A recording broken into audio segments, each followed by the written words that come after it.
4 اعمال کا ذکر ہے، کثرت سے انجام دیجیے۔ روزہ تو ہے ہی ہے، 7 رات کا قیام تراویح کی صورت میں، اور وہ پوری پڑھیں۔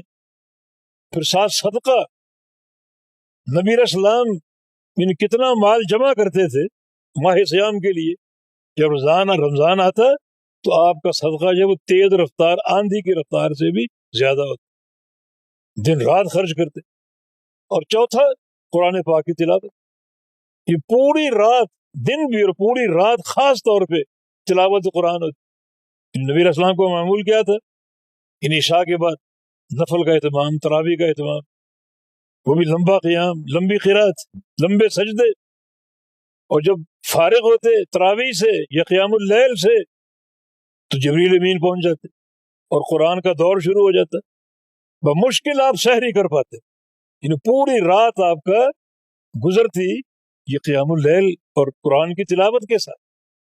اور قرآن اور رمضان دونوں کو ساتھ ملا کر رکھو، جوڑ کے رکھو، روزے کی حالت میں بھی اور راتوں کو بھی قرآن کی کثرت سے تلاوت کرو۔ رسول اللہ صلی اللہ علیہ وسلم کی حدیث ہے، ان الصیام والقرآن یشفعان للعبد یوم القیامہ، روزہ اور قرآن قیامت کے دن مل کر بندے کی سفارش کریں گے۔ قرآن کیا ہے؟ صفت الرحمن، صفت الرحمن آپ کے لیے سفارش کر رہا ہے۔ اور روزہ جیسا عمل بھی، روزہ کیا کہے گا؟ یا رب انی منعتہ من الشہوات، اس کو میں نے کھانے پینے سے روکا، فشفعنی فیہ، میری شفاعت اس کے بارے میں قبول کر لے۔ قرآن کیا کہے گا؟ انی منعتہ من النوم، اس کو میں نے رات کو سونے نہیں دیا، فشفعنی فیہ، میری شفاعت اس کے بارے میں قبول کر لے۔ اور حدیث کے آخری الفاظ کیا ہے؟ فیشفعان، دونوں کی شفاعت قبول کر لی جائے اور بندے کی بخشش کا اور جنت کے داخلے کا پروانہ جاری کر دیا جائے گا۔